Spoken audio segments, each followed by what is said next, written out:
A Nation at Risk and Its Effects on Current Education by Catherine Hackey.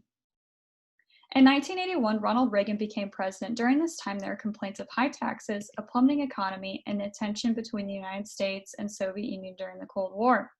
Because of these factors, the Reagan administration told the public they were looking to make budget cuts to the Department of Education to focus on local needs and preferences rather than the wishes of Washington to determine the education of their children. The assumption is that it would help lower taxes. However, these proposals of budget cutting the education programs drew vigorous opposition from parents of handicapped children who were fearful that they would undermine the rights gained in the Education of All Handicapped Children Act of 1975.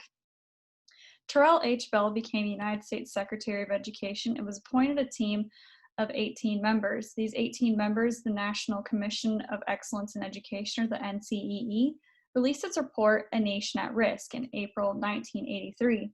Its gritty tone caught the United States' attention, telling the United States that the education system had been eroded by a rising tide of mediocrity that threatens our very future as a nation and a people. That report declares, if an unfriendly foreign power had attempted to impose on America the mediocre educational performance that exists today, we might well have viewed it as an act of war.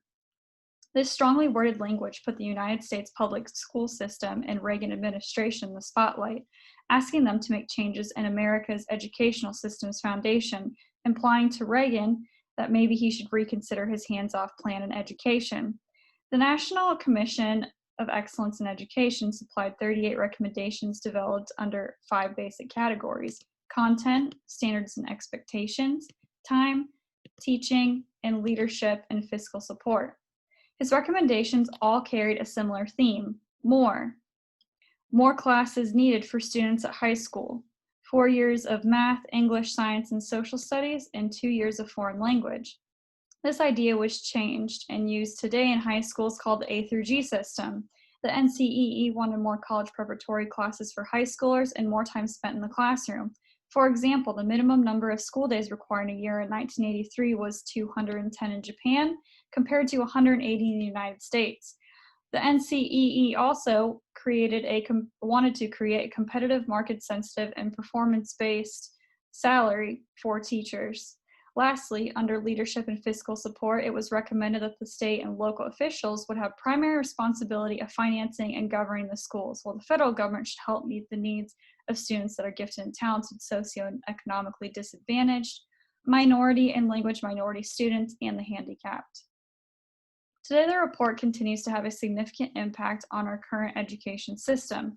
It led to Bill Clinton's Educate America Act, George Bush's No Child Left Behind Act, and Barack Obama's Common Core Race to the Top. However, some experts say that the statistics in A Nation at Risk were misinterpreted, and that the educational foundation of the United States was not completely broken. In 1990, Admiral James Watkins had Sandia Laboratories document the decline of the Nation at Risk report.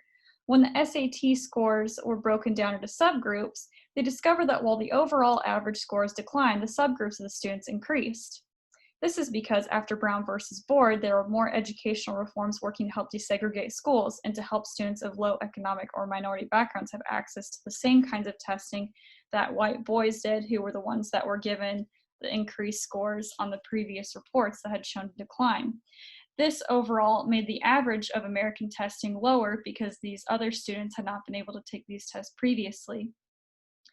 Currently, time spent on standardized testing, the use of the A through G class system, and participation in advanced placement or AP and honors classes continue to grow.